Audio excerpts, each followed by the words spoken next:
Hey everybody, Chad Madden here with the Grow Your Practice podcast, and today we have a very special guest. Garrett Salpeter is the founder of NewFit. You've likely heard of it. Newbie, revolutionizing really the way that we deliver rehab in all sorts of settings. So we have a lot of ground to cover. Welcome to the podcast here, Garrett. Thank you, Chad. It's awesome to be here. I'm excited to have this conversation with you. Yeah, me too, man. Really looking forward to this. Read your book. And also went through some podcast episodes as well. Just curiosity killed the cat. I'm living in Pennsylvania. How'd you get Saquon Barkley on the podcast? Good question. Yeah. So we've had a really fun and interesting experience working with him. And, at some point we may talk about that in the context of how this unique approach to neuromuscular reeducation can help with recovery from injury, from surgery. And with that, he had actually worked with a physical therapist in Los Angeles, a guy who works with a lot of high-end athletes and entertainers who uses the newbie. And when Saquon his rehab had it's fair to say stalled.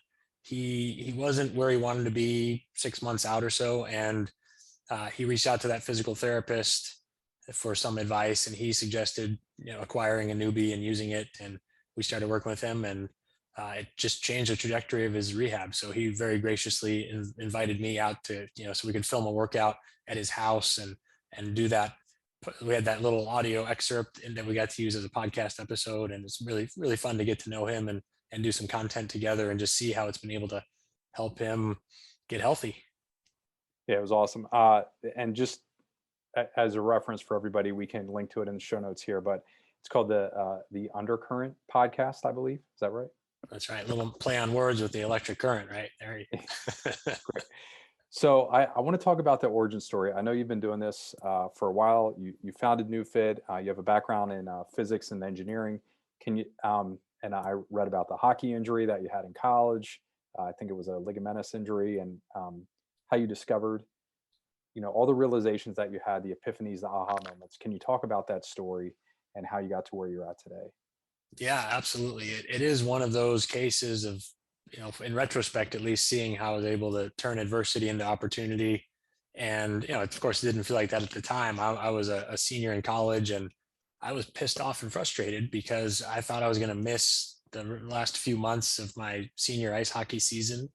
And having been through more traditional rehab and sports medicine, and having had those experiences, looking at things through the lens of through a very tissue structure focused lens, I just figured that was how it was going to be. I was going to have to get that surgery and miss those few months, and there wasn't much I could do about it. And through these wonderful circumstances, I met a practitioner who was using functional neurology, and he introduced me to these two concepts that are the underpinnings of our work today. One is functional neurology, and how, in addition to looking at the tissues and structures, we can and should look at the neurological response to injury and trauma, and the guarding and the inhibition and pain, that all those protective reactions, and how managing those can help restore more optimal function to the muscles so that they can better support the injured area as it heals, and how working through that guarding could open up the floodgates to healing, so to speak. If there's excessive tension, for example, that can reduce some of the blood flow and the ability for the body to send nutrients and raw materials to heal. So we worked on that. And then I also experienced firsthand the power of direct current. We used, at the time, it was a more primitive device, there's like microcurrents and different things. But I saw that using that direct current really helped my ligaments heal on their own. And I avoided surgery altogether. So I had this really amazing experience. And going through that, I had this calling emerge within me to share this work with as many people as I could. And I had no idea what it would look like at the time, but that was the first main, really experience that changed the direction of my life and really started me on this path. That's awesome. So and what was your undergrad? Was in neuroscience? Is that So right? undergrad was actually in physics, and Okay. then I was set to go to graduate school in engineering, and then I did additional graduate work in neuroscience as well. Okay. Great. So essentially a dual degree or a dual curriculum there. So I did them sequentially, but as the more and more I got into this, so engineering, I was initially looking at it from the technology side, and I got more and more interested in the neuroscience side as I was going. And so I was in a PhD neuroscience program, and I took a leave of absence in order to launch this device. And I don't think I'm going to go back, because now we have a neuroscientist, a PhD who's far better than I am at running research studies and doing all that. So I'm going to let her handle that part of it. That makes sense. Yeah, I was in the same boat. I think I'm 9 or 12 credits short of a doctorate, and I'll probably get some hate mail for this, but I can't see myself going back now. Yeah, for the exact same reason. So you talked about, I wanted to ask you about, so you start researching the device. Can you talk about it? And I mean, this is how lay I am with regards to being out of the clinic now for a few years. But if I think back to my education in electrical STEM, E-STEM, it was Russian, interferential, very limited, and I think we had 3 or 4 different types of modalities or settings. But can you talk about how the newbie and what you're doing, the technology you're using, is different than everything else that we learn about in PT school or chiropractic school or whatever it might be? Yes, the biggest difference, and the headline here is to talk about the distinction between direct current and alternating current. And the reason that those modalities that you learned about in the school, and virtually everyone else who's gone through modalities courses, the reason that you've learned about TENS, Russian stim, interferential, those devices, which are alternating current, the reason you learn about those is because direct current had been really thrown out for 30, 40, 50 years. The Soviets did work with direct current in the 60s and 70s, in the heyday of their sports science era, when they were trying to use international gold medals and international sports success to prove the superiority of communism. So totally different discussion altogether, but they found benefits of direct current. What's called Russian stim, not, sorry if that's confusing, but what we call Russian stim is actually an alternating current waveform. So the Russians used many types. And the issue is that although there was benefits, they found that it would literally burn their patients, because with direct current, you get this accumulation of ions and charge buildup, dissipating heat, and you literally can burn people. So they were able to do that for Mother Russia, but of course we couldn't do that here, right? We're not going to burn patients in the name of helping them get better. And so it literally just got thrown out, direct current, threw the baby out with the bathwater. And all these alternating current modalities came into fashion because the alternating current, as that signal oscillates back and forth, positive, negative, you can get it through the skin without any charge buildup and without any of that discomfort. So it's more comfortable. And you can, of course, as everybody knows, you can get some muscle contractions and you can get some local increases in blood flow and see some benefits. The issue is that we're not able to tap into the full power of what we can truly accomplish with neuromuscular reeducation.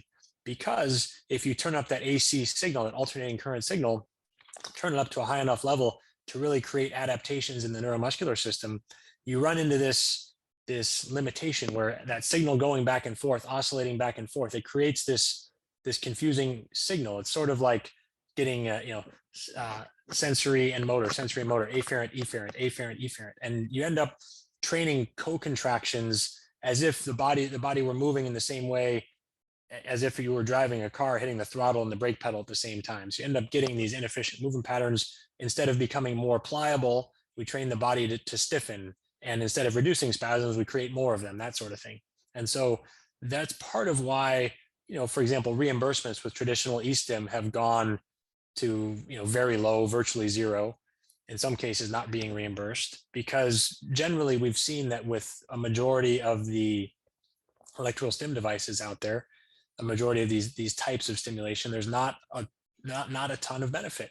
And one of the breakthroughs we've seen is that by using direct current, we are able to harness the true power of neuromuscular reeducation, because we're able to, one, bypass a lot more of those muscle contractions, so we can speak more directly to the afferent nervous system, more of the sensory input side of the nervous system, which allows us to, one, map the body and identify where there's any neurological dysfunctions, or where there's deficits, where there's inhibitions, where these neurological responses to trauma are happening, being imposed on the body, impairing the healing process. It also allows us to tap into the benefits of direct current on tissue healing. The direct current can help orient and optimize the function of cells that control healing and regeneration of bone and muscle and connective tissue. And the part of the special sauce there, if you're wondering, well, okay, that's great, they're using direct current, but what about the issue with the stinging and burning and the discomfort? So part of the special sauce of the newbie in this technology is that we're able to use direct current. We're actually able to use pulse direct current. So we get this electric field gradient, get the benefits of direct current. And we also have a special, you can call it a carrier waveform, carrier frequency, something to that effect, that essentially goes in and clears out the charges. So it reduces any of that charge buildup, reduces any of the discomfort or the risks of burning or skin irritation, and it ends up feeling just as comfortable as an alternating current device, even while delivering the benefits of direct current. So I've had a treatment session. We were talking about this right before I hit record here. So we were in Dallas at an event together. I believe it's called the Master Reset. Mm-hmm. Right? Yes. And yeah, very comfortable. I think it was a 15-20 minute treatment. I basically tried to meditate the entire time as much as possible. Can you talk about, and we're going to get into the different applications. We're going to talk about, who this is for with regards to clinicians as well, any contraindications that might be there. But I was wondering if we could start with that Master Reset selfishly because I have experience there. But can you talk about that and what that ultimately does for wellness? Because it's also in the book. And this is a really interesting topic. I'm glad you mentioned that, because there's kind of two categories of work that we can do. One is more local on a particular problem or injury or area that's in need of rehabilitation. And then the other is more general, more global, helping the body shift into a parasympathetic dominant state, increasing vagus nerve activity and heart rate variability. And as everyone listening will appreciate, the more time that you or your patients are able to spend in a parasympathetic dominant state, that's where healing happens. So if anyone's trying to recover from an injury, they have to spend more time in that state so that they can literally heal and repair and regenerate and rebuild to whatever their body's capacity is. It's also really, really important for chronic pain patients. So there's direct rehabilitation benefits. There's benefits to overall wellness. Chronic pain is a really interesting application because we know now, the gate theory of pain has been added to or upgraded, and we now think a lot about the biopsychosocial model of pain and how pain is an active output signal from the brain that's created in response to perceived threat. And those threats can be physical or psychological, but the part of how the brain responds to threat is to ramp up sympathetic activity. And there's this beautiful relationship where if we can help someone increase their parasympathetic activation, decrease some of that sympathetic drive, that reduces the overall perception of threat and can have a really profound effect on people who have chronic pain. So for people like you who are healthy and want to optimize, that can help with your HRV numbers. It can help you recover between those jujitsu workouts or recover after the stresses of travel and running and leading events and running companies and all that. And then there can also be real clinical therapeutic benefits for chronic pain patients and patients looking to recover from acute or other injuries. Great. So in the treatment, and I know you covered a lot of ground there. So Master Reset, the application there would be healthy. I'm looking to improve my HRV, heart rate variability. Maybe you can touch on that, exactly what that is for the listeners. You talked about the parasympathetic activity or vagus nerve activation. Can you talk about how the Master Reset gets into that and helps there? Heart rate variability is a really great window into how effectively someone is handling stress at that moment in time. And so I'm glad you mentioned that. I'm glad you started there because that is a really valuable indicator. So many people at least are familiar with it, I imagine, by now. A little high level overview. it basically is the subtle change in heart rate that happens with different phases of the breath. If anyone just wants a quick primer on it. So if someone has a 60 beat per minute heart rate, one might think, well, that's just 1 second, 1 second, 1 second, 1 second. It's going to be a regular beat. Ideally, it'll actually speed up a little bit on inhale. So it might go, the beats might be 0.8 or 0.9 seconds apart. So they're a little faster. And then on exhale, it might slow down a little bit. So they're like 1.1 or 1.2 seconds apart. And the average is 1 second apart, or 60 beats per minute. But there's this moment to moment, beat to beat variability in that. So the reason this is interesting is because it basically tells us, okay, this person, how effectively are they dealing with the overall stress load in their life right now? If they're tapped out and they can't deal with that, then they're not going to have any more bandwidth left to monitor and adapt to these subtle changes in the internal environment, changes in air pressure when at different phases of the breath, for example. Whereas if someone is coping well with the current overall stress load in their life, then they do have the bandwidth to respond and make those subtle adaptations. So it's a really good indicator. We've seen there's a lot of research validating heart rate variability, or HRV, as a valuable measurement. It gives us great insight into how effectively someone is handling or not handling the stress in their lives, and it gives us a good sense of their current functional capacity or recovery or adaptive capacity and bandwidth. And it's mediated by the vagus nerve.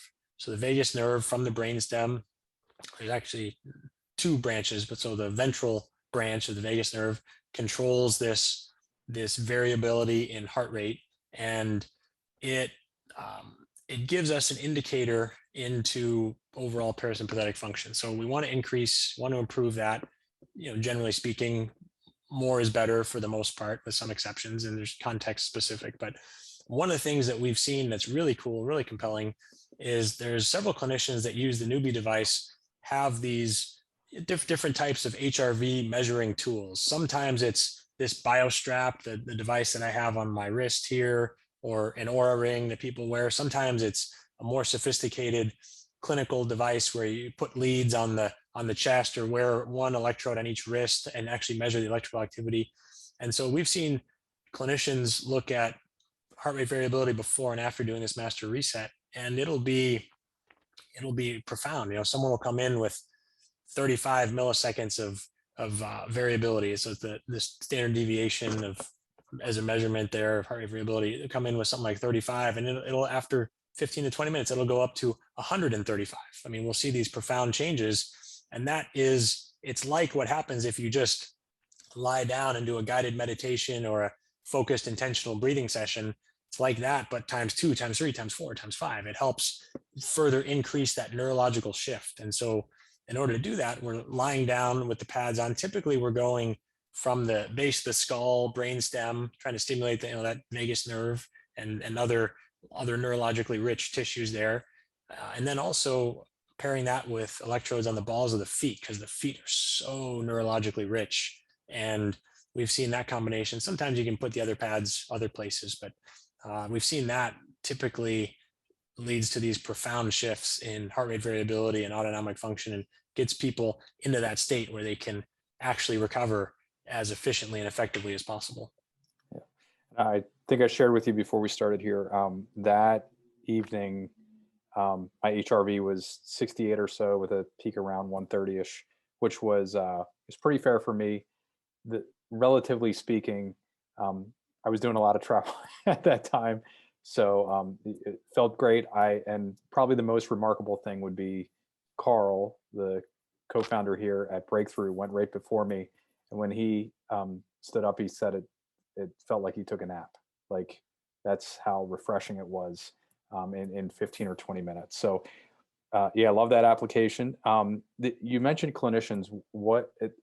And it looks, just from reading through the book, you did a really nice job there of balancing clinician stories and also patient stories as well. So well done there. But what types of clinicians are you working with right now? There's a good mix. There's a fair number of physical therapists. So there's 100 something practices that are using the newbie so far, and then dozens more as of the date we're speaking here today, of chiropractic, other sports medicine facilities. And then there's some that have more of these like biohacking type facilities that may use cryotherapy and PEMF and other modalities. They're using this. So we've certified about between 14 and 1500 practitioners as of the date of this recording. And it's a mix of physical therapists, chiropractors, athletic trainers, some physicians, and then some strength and conditioning coaches, or people who are working more in that sports performance realm or other aspects of the continuum of care. And they just, because it's a medical device, it's the highest power allowed by law, and with the regulations, they just have to be working in the office of a medical professional or under the supervision of some sort of medically credentialed individual. So pretty much in any setting that deals with rehabilitation or wellness. You know what? That would have been a more concise way to answer it. No, you did great. And only because I have friends in the space, but regenerative medicine as well was another one that I wrote down that I saw you had mentioned there, and I think you covered that. But I think there seems to be a very large trend within society right now, within our medical system. The average family has a $5,000 to $7,500 deductible per year, and they're starting to look at alternative methods of healing versus going to surgery right away. So yeah, very promising on the trend there for you. Want to shift to the book next. You wrote the book. I'll hold it up. Everybody can see it over your right shoulder if you're watching, but the NewFit Method. This was you personalized this for me, so appreciate that. And signed that in the cover. So went through the book. There you go. In the early part, in part one, Garrett, you talk a lot about the body software, and software primarily meaning function, and then also the hardware, which is more of the structural component. So wondering if you could go through and basically summarize how you view, and by the way, the other thing I want to compliment you on is I think there are 177 references in the book. So there's a ton of research as well. So you have patient testimonials and some great ones, including a lot of professional athletes, a lot of clinical owners sharing their experience implementing the newbie and the treatment within their clinic, and then also a ton of research. Can you comment on or summarize the difference between software and hardware, and how the two are related and what it means for healing? First of all, thank you for the kind words about the book. I'm glad that that was my intention, was to communicate some of those neurological concepts and then bring them to life so we can see how they can be applied in daily practice. And I appreciate that there, because I think that at least helps us see that we're getting better at accomplishing that goal and communicating the message. And this conversation about software and hardware, one example of it is, like you mentioned, a couple of friends that have regenerative medicine practices. If you talk about giving somebody exosomes or stem cells or PRP or these growth factors, that gives somebody the raw material to repair their structure, their hardware, which could be the cartilage or tendon or ligament or other connective tissue, to repair those physical structures. And that can be great if that's needed. And we also have to, of course, improve function. So we need to have both. We need to have both working optimally. Where I think one of the biggest shifts is that we're sharing in our work is that we're really prioritizing that functional approach. We're looking first, in many cases, at the software. Of course, screening for any significant hardware. If someone if we think there might be a tear or a fracture or something, we're screening for that first. However, generally, we're really prioritizing much higher the functional approach, looking at this neurological response to injury and trauma, these compensatory patterns from guarding and bracing and creating tension and inhibiting in other areas, and pain is part of that as well. So looking at that, and it's really interesting, some of the outcomes that we see when we look first at the software, when we take that nervous system first or function first approach. really interesting, some of the outcomes that we see. And one example, a story that I share in the book is we were here in town at the Division I athletic training room, and we're doing demos with their staff, and they had a guy, a linebacker, who happened to have suffered a grade, they said 2.5 AC separation 5 days prior. And he came in and he could only raise his arm, about 30 to 40 degrees of abduction. And he just had that sharp searing pain there. And, he thought it was going to be a couple of weeks to heal, because that's what it normally is. And he was just trying to manage it and do some exercises and do some manual therapy. And by really prioritizing and really looking at this software-based approach, we went through our process. We mapped him with the newbie. We identified, we scanned around, took my electrodes, scanned around on his body.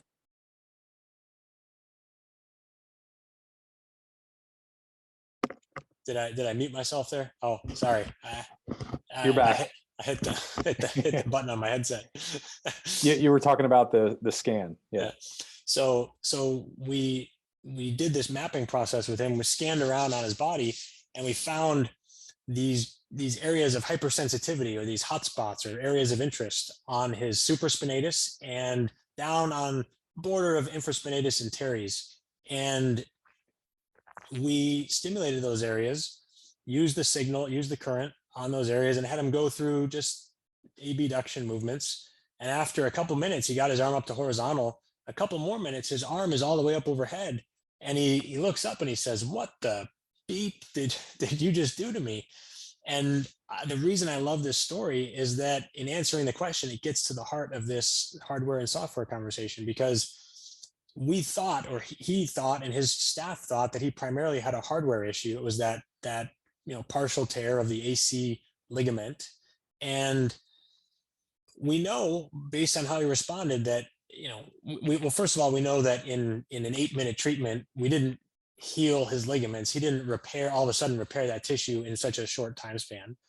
And we also know that a lot of his limitation in range of motion and pain, a lot of it was part of that functional response to injury and trauma, because that's all we were able to reset. All we could do in 8 minutes is reset or recalibrate the software of that response. We couldn't possibly change the hardware in any meaningful way in 8 minutes. So yes, there was still hardware that had to heal, still tissue, still ligamentous tissue that had to heal. However, he was able to express full range of motion, near complete regaining of strength, and very little limitation. He was able to go join his team for most of the gym workout that day, and he was back on the field a day or two later. It didn't end up missing any additional games, and he thought he was going to miss the next few weeks, and he didn't. And to me, that really highlights the power of what this software-based approach can do. Of course, there are the other extreme end. There's times where we'll work with people who have really debilitating chronic knee pain, and they've been told they need a joint replacement surgery. And we've worked with many people who fit that description, and some patients, we're able to work with them, and taking that functional approach, get so much improvement that they wouldn't dream of having the surgery. Their pain goes down to zero or very minimal, and so they're able to avoid the surgery. Some cases, however, they may make a little bit of progress, but it doesn't last, or it's just not significant enough, and they do need the joint replacement surgery. So this functional work is, of course, limited by structural constraints. If someone's joint is so badly gone, or someone's Achilles tendon is completely torn in half, or a bone is fractured, we're going to be limited on what we can do because of the necessity for surgical repair or other intervention, or the healing. The time course is going to be different because there is a significant healing that has to happen. So the functional approach is constrained by, and only can work as well as is allowed by, the structure. It's just that in many cases, prioritizing this functional approach leads to these fast breakthrough outcomes, or leads to these more significant improvements. And that's where I think a lot of the value in this work, where a lot of practitioners are really finding the value in this. Yeah, I appreciate you covering the main question, which was, does it last? So for some odd reason, whenever there are those nearly miraculous outcomes. The one thing that I hear most often is, but did it last? The linebacker got to finish the year. Fantastic there. And thank you for explaining that theory, that idea, that functional idea. The other thing that you bring up a lot, the word that you use a lot in the book is neuroplasticity. And I'm blanking on the neuroscientist, Stanford, Alex Huberman, I think. Andrew, yeah. Thank you, Andrew Huberman. Yeah. Yep. He all of a sudden he's on everything. That's right. Within the last month or two. And I know he talks about that as well, quite a bit. And so can you talk about neuroplasticity, how it relates to the newbie, and in particular within the rehab, how it applies? Because I think it's significant for, and I'm going to ask you about the 4 or 5 categories that you have in the book for applications here in a second. But if you can talk about neuroplasticity, Garrett, that would be awesome. Yes, absolutely. So neuroplasticity is something that we've learned a lot about in the last 2 to 3 decades. And before that, the conventional wisdom was basically, if someone has a neurological injury or a brain injury, that it's just, they're not going to be able to repair or recover or restore any meaningful amount of function. It was just going to be, that's how it was. And we've learned a lot in those last few decades about the ability of the brain and nervous system to adapt, to respond, to heal, to either, literally heal damaged tissue or to create new pathways to compensate around damaged areas. And there's a lot of ramifications for this in terms of learning, and there's so many. There's a great book that I'll mention, which is called it's a Norman Doidge book. I have it on my bookshelf. It's the brain that changes itself. It's something like that. We'll find it. Yeah. So it's a fabulous book, and it describes many instances of neuroplasticity, of sensory substitution, for example, for how someone who's blind, who can't see, how the part of their brain in the occipital lobe that normally would process visual input starts to pick up hearing input. So there's a story of a blind person who's actually able to skateboard and can make these little click sounds, and by hearing how they reflect off of obstacles near them, can actually process in the part of their brain that would normally see visually, start to process in that same part of the brain where those objects are, and see them without their eyes, to know where they are and be able to avoid them. And so there's fascinating things like that. I just mentioned that to share some of the potential and the power of neuroplasticity.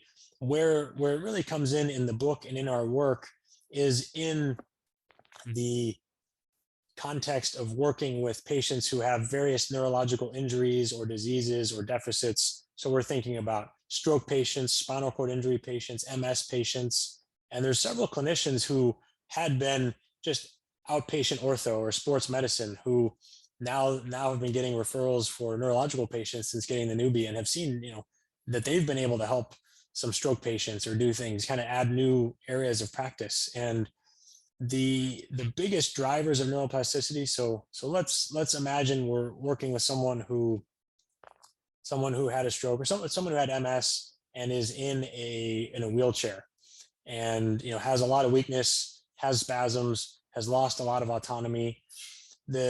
First of all, we want to try to get them to quell the underlying autoimmune condition, so that they're going to stop damaging their myelin and seal off against further damage. So we work a lot with Dr. Terry Walls and the Walls protocol, and would recommend an approach like that to quell the underlying autoimmune situation. And then from there, the question becomes, how can we help this patient regain the function that has been lost, regain some measure of quality of life and autonomy? And in order to drive neuroplastic changes, the question is, okay, what does it take to create neurological adaptations? Either regeneration of tissue that's been damaged, like the remyelination, or compensatory changes, getting other brain areas to take over for some that have been damaged. So in order to drive these neuroplastic changes, there's two main requirements. One is, and this is our realm, one is adequate stimulation. And then the other is physiological support. So the body has to have enough energy and raw materials to fuel these adaptations and to rebuild new structures and pathways and make new synaptic connections. So that's where nutrition and sleep and keeping inflammation down, that's where all that comes in. In terms of stimulation to drive these adaptations, there's a couple of great commentaries that I've read by research scientists that talk about how the amount of work required to recover from stroke, from spinal cord injury, from MS, is equivalent to the amount of work that it takes to train to become an Olympic gold medalist. It takes hours a day of work, day in and day out, not just for a few weeks, but for months, for years. And that's the level of input and dedication and commitment that it takes to drive these neurological adaptations. And there's a few questions there. One is, if we're talking about this MS patient who's in a wheelchair and can't walk or can't move her legs, how is she going to get hundreds of thousands of repetitions of various leg movements if she can't even get the first repetition, right? It sounds insurmountable. So being able to use the newbie in that case and scan around on her body and identify the most deficient areas, if you will, and stimulate them and start to create that afferent input, start to get the input as if she's doing reps even when she can't, that can start to drive the neuroplastic changes and help her create progress working towards that critical mass. There's this critical mass, critical threshold of input that she needs to start driving changes. And so that can help her get there. And then the question is, well, okay, if I don't have 3 hours a day every single day in order to do this because I have to work or have this or that, or don't have the stamina to do it, I mean, any of that, then that's where some of these benefits of being able to use an outside signal and use technology to drive these changes, so that whenever it's being applied, we're getting the equivalent input with each repetition, the equivalent input of, as if that one repetition is like 5 or 10. And so we still have to work towards that critical mass of input. We're just able to get there much more efficiently and more effectively because we can be precise and make sure we're stimulating the right areas and getting the most bang for our buck and where it's being applied. Great. Quick question for you. And for some odd reason, Schmortel's nodes came out of the cobwebs. I just remember learning about that years ago, decades ago in PT school for the related to neuroplasticity. So hopefully that's a real, a very real concept. But yes, essentially we learned that any damage to the central nervous system, very limited neuroplasticity. Anything to the peripheral nervous system, more likely to be able to recover. And yeah, great. So I know you have an Oura ring on, correct? That's right. Yeah. Doubles as my wedding ring too. Yeah, and that's where I was going. So I have one as well, Oura ring. How did you handle the conversation? You're married with children, correct? Family man. Yeah, that's right. Yeah. In Austin, Texas. That's right. Yes. The new technology hub. That's right. Everyone's coming here. Yeah. So what did the conversation sound like between you and your wife when you told her that you were going to wear a biometric tracker instead of your original wedding ring? How did that go? So it wasn't the first in the series of conversations about, weird technology, biohacking type things. So having gotten already over the hump of her getting used to me doing, more unusual things like that. Like there's times when I'd have the newbie and I'd have it at our bedside and I'd sleep with the electrodes on, trying to do different things. So we'd already kind of broken the ice on some of that. So it was really just an eye roll and okay, Smart.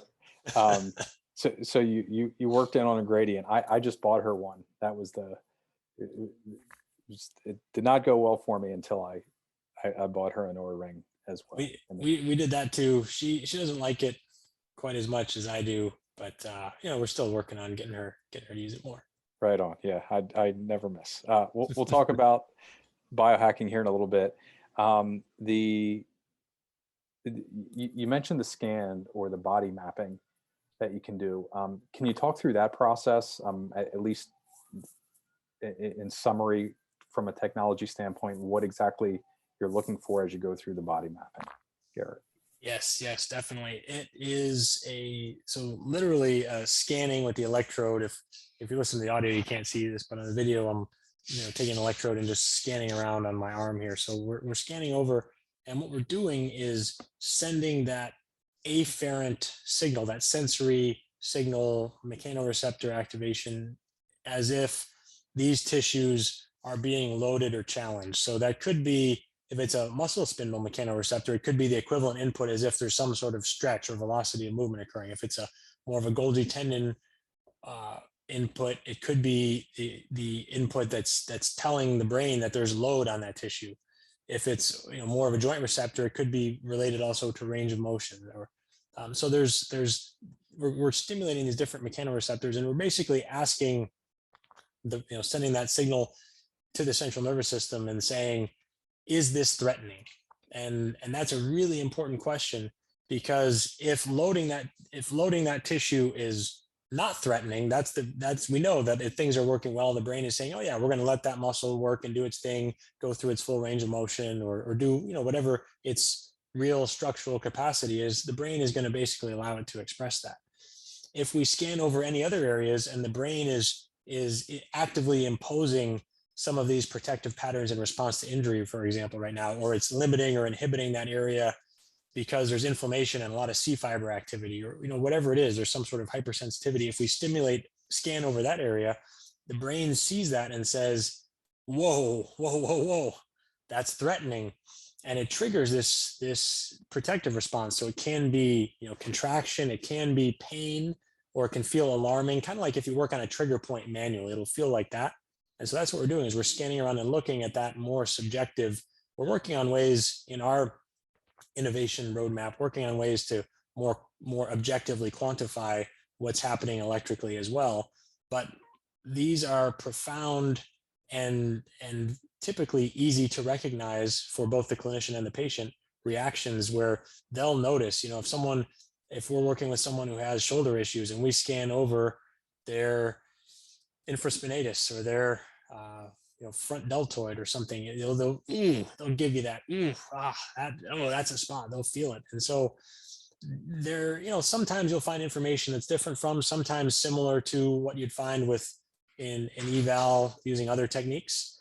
Sometimes it'll line up with what you identify with a movement analysis or something like that, or with manual palpation. Sometimes it's different. One of the cool things about it is the patient experience, where they recognize, when they feel that, they recognize, ooh, yeah, there's something there. And they know that we're not guessing. They know that we're really finding something.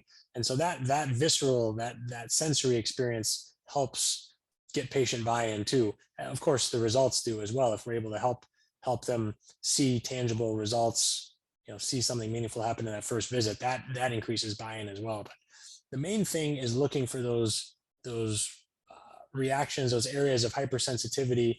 And then we want to try to stimulate them and desensitize or disinhibit that area where the brain is actively limiting output in those areas. We want to then stimulate them so that we recalibrate those protective responses or compensatory patterns and just get back to baseline, get everything back to being able to work at the level it's capable of. And then from there, we can work on long-term training and doing things to increase that capacity even further. But first, it's a matter of trying to get rid of those various protective and compensatory reactions.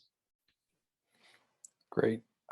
In terms of applications I think in the book you have 3 related to rehab, and then 2 large categories for performance. So surgery, chronic pain, neurological deficits, any sort of neurological diagnosis.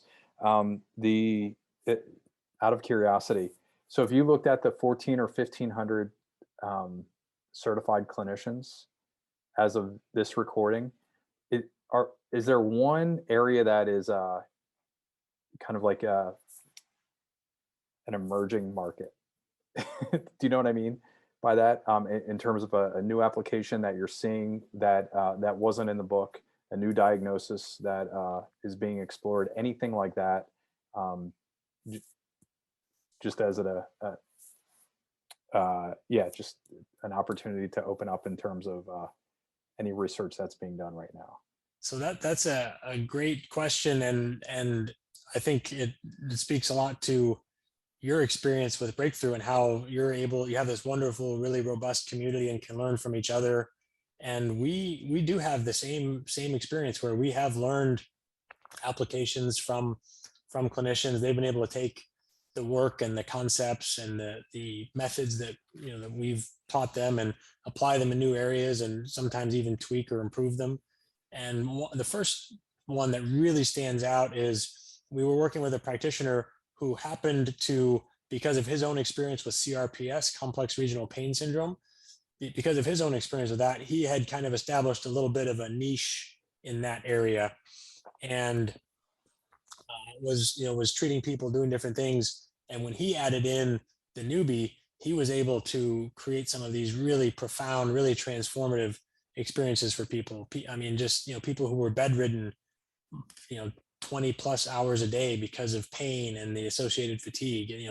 CRPS, people who don't know, is it's sort of like a more extreme fibromyalgia. It's like this sort of catch all. I mean, there are diagnostic criteria, but it's like just this extreme pain syndrome that sometimes is unexplainable, but we know it has a lot to do with excessive sympathetic drive and spasms of the microvasculature and this hypersensitivity within the autonomic nervous system, because it's usually a response, an overreaction to an initial seemingly innocuous injury or insult.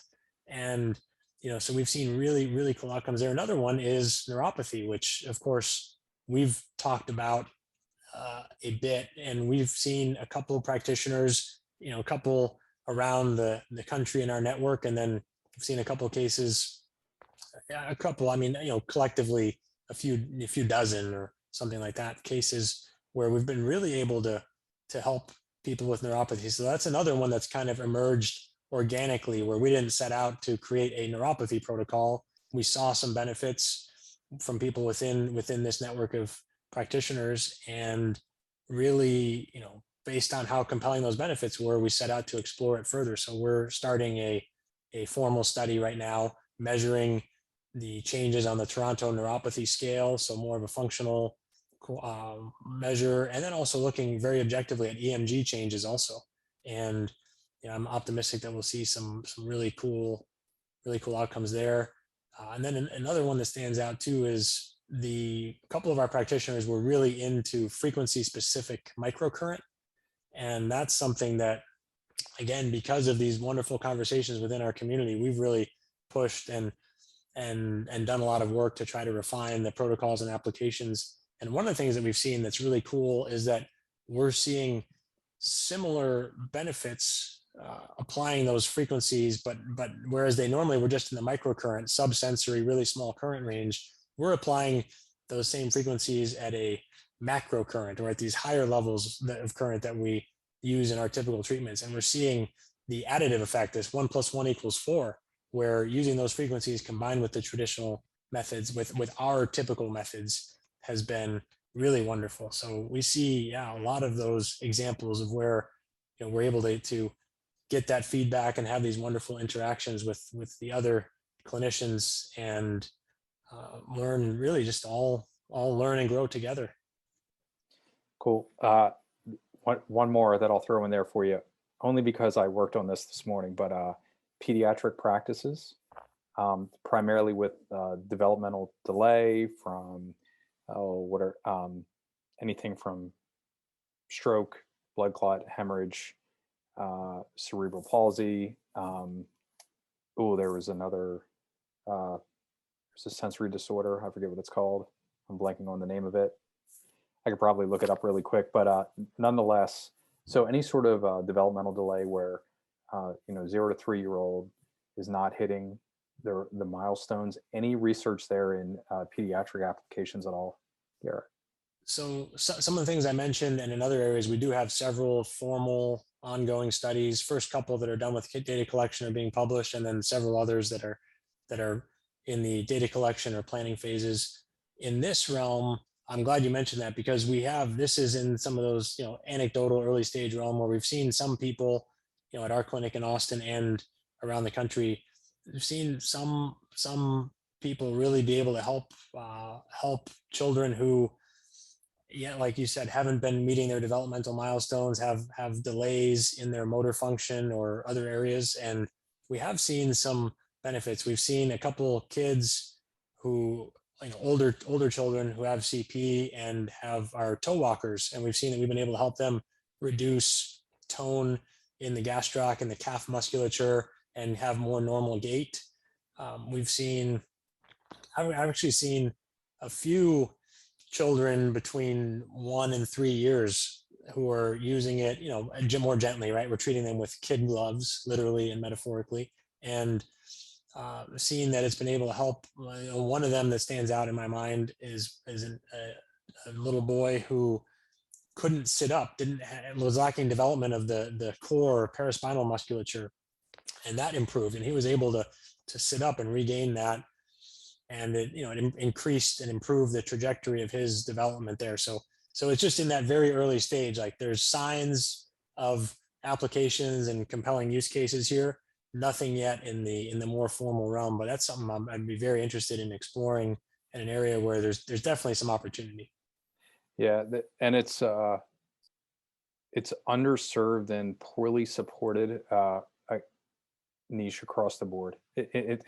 I mean, if I had to look at one area of clinicians that were just kind of left out, like it seems to be those working in pediatrics. Just a lot of room for support and improvement there, and they do amazing, life-changing work in often difficult situations.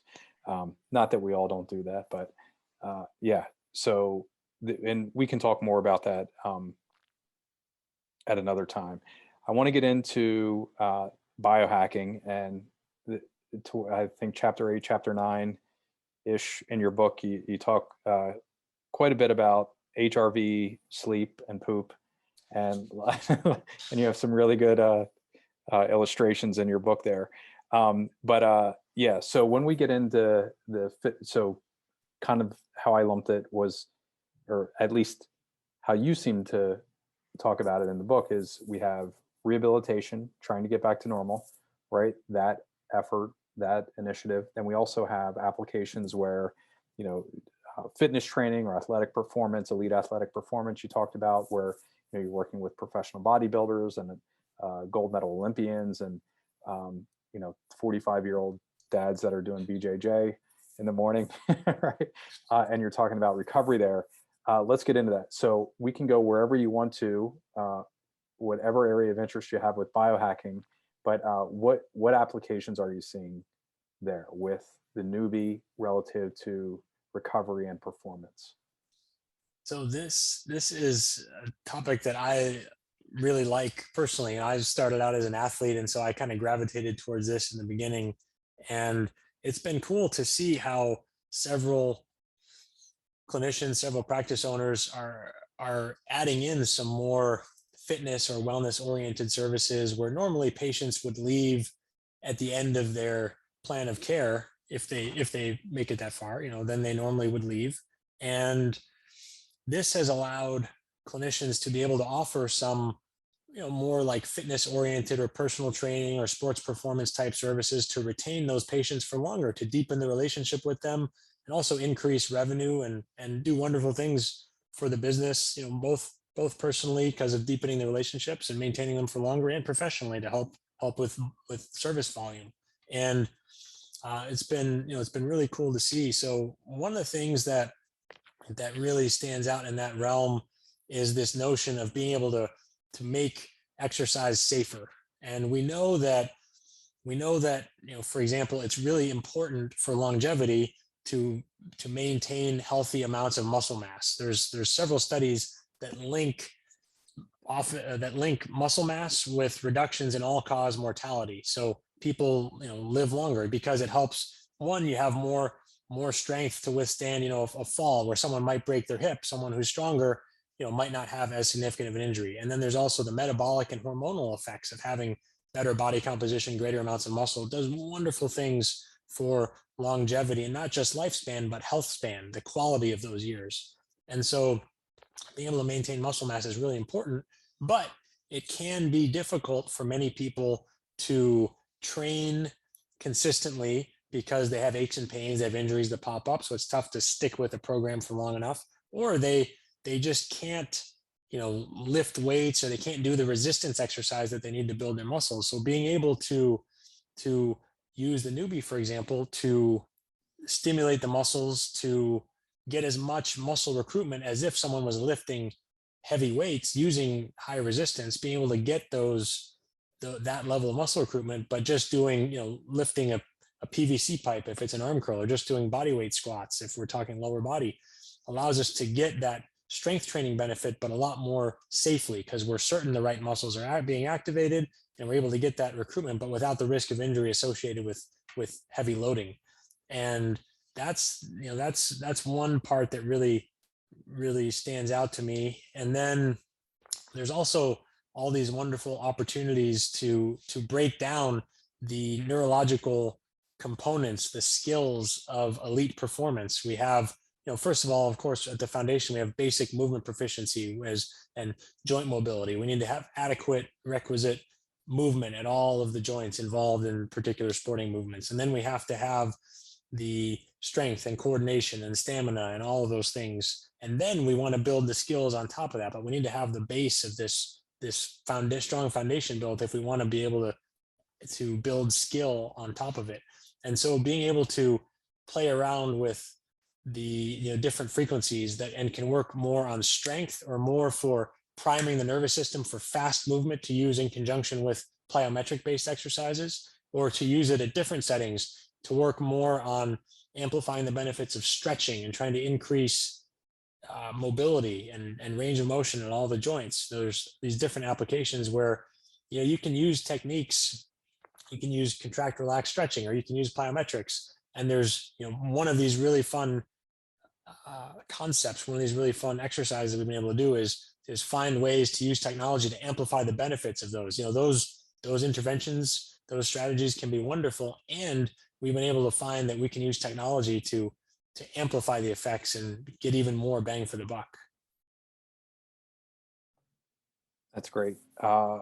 So I'll go to jujitsu, come home, do the sauna for 20 minutes and meditate in the sauna, get my cold shower, and then do the master reset. There we go. And very jealous again, just for all the listeners. You do have an Oura Ring sleep score, essentially a screenshot or an illustration, a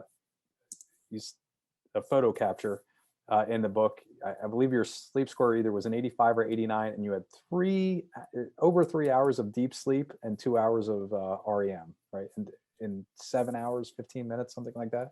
So of course, for the book, I cherry picked, my best night or one of my best nights of sleep ever, right? So they're not all like that, but I do talk about this guideline of wanting to have, at least half the night. We have light sleep, we have deep sleep, REM sleep. The deep and REM sleep are so much more restorative and impactful.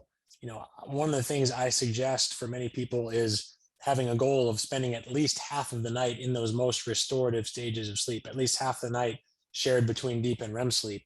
And that's something that I've gotten to where I see that regularly. They're not all, 70 something percent. They're not all as good as that, but I've seen that, I like to do that master reset before bed, and that helps me a lot. And then just training regularly with this and paying attention to all these other neurological inputs over time has really helped all these indicators for me, help them go up.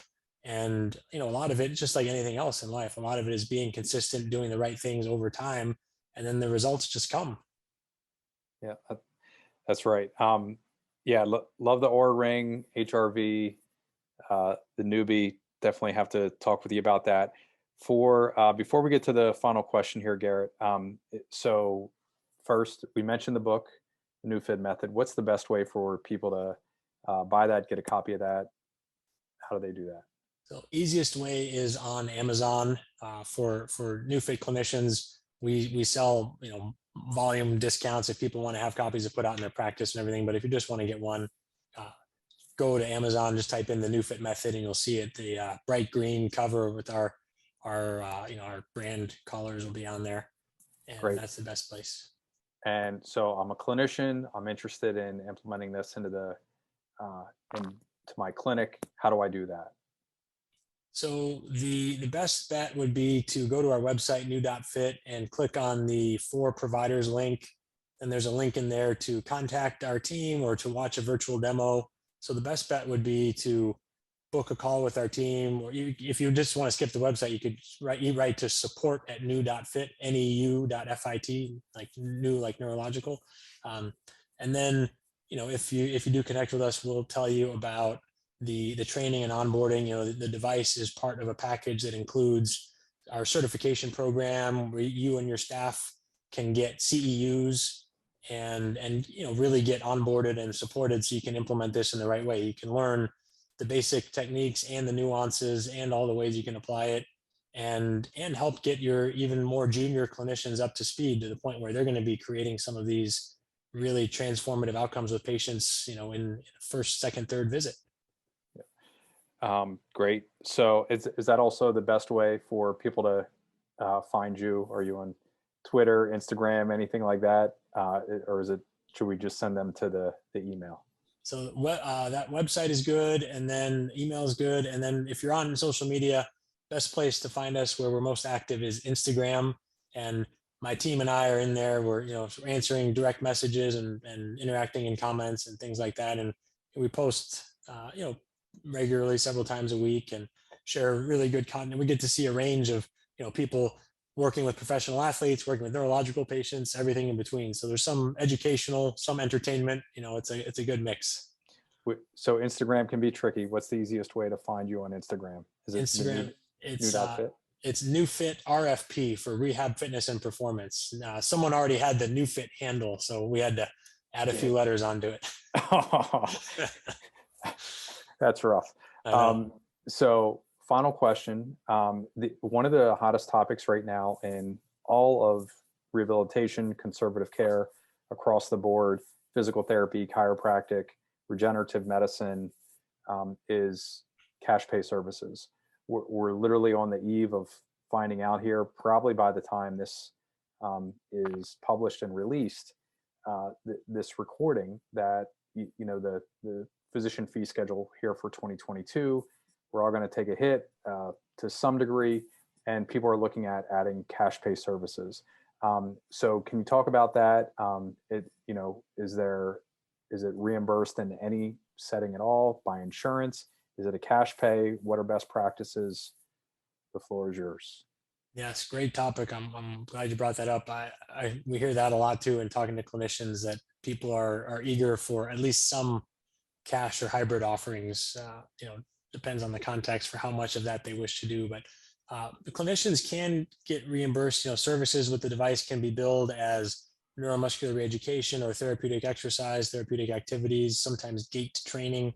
So working it into existing treatments that would have use these established codes is totally appropriate, and many clinics have done that. So it's possible to get reimbursed. It also is possible and at least sometimes recommended to have this either as a cash upcharge or as a cash service altogether. And the things that we see, if someone wants to charge cash for a service, there just has to be a value proposition, right? There has to be a reason for that person to say, you know what, I'm willing to take money out of my pocket and invest that in getting these services with you. So being able to show people that differentiating factor, being able to help them see tangible progress as early as that first visit, being able to help them recover faster, and then being able to offer them a bridge where they might be able to stay with you and work with you as they build that bridge back into a longer term fitness or performance regimen.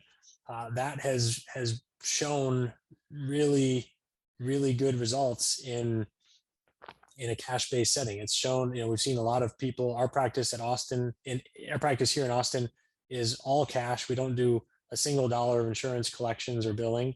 And we, before we moved into our current showroom, we were in 1,200 square feet, and we were doing over seven figures, over $1 million a year, all cash. And we've seen that it's possible, and it's not. I wish I could say it's because we had these amazing sales strategies or some brilliant business thing, but really it's just let people experience the machine and see the results for themselves. And it has sold itself. And with the majority of people, they see the benefit and they want to do more. And they are in many circumstances, most of the time, willing to pay for it. Great. So that was the pretend final question. This is the real one.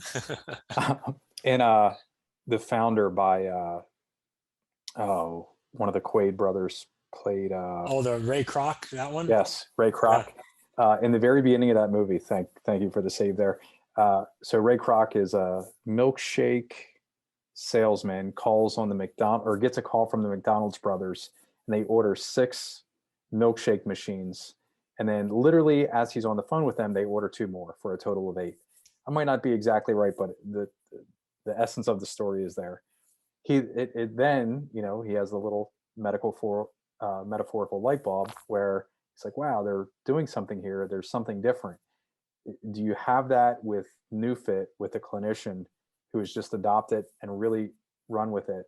A simple yes or no, and I'll talk with you once the recording stops here. But do you have somebody, have you seen that phenomenon where somebody has just implemented it and really taken off in the application of the NewFit and the Neufit?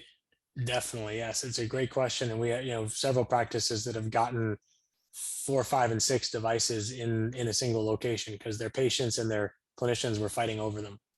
Great. I want to talk with you about that. Garrett Salpeter with NewFit, thank you very much for being on here. And yeah, you did awesome, man. I appreciate you being on. Thank you, Chad. A pleasure being with you as always. I appreciate it. Remember to visit getbreakthrough.com to access our free resource library designed specifically for private practice growth. While you're there, make sure you register for a complimentary growth assessment to learn about potential opportunities for growth in your local market. Again, thank you for tuning into the Grow Your Practice podcast and supporting our mission to help people in pain get back to normal naturally.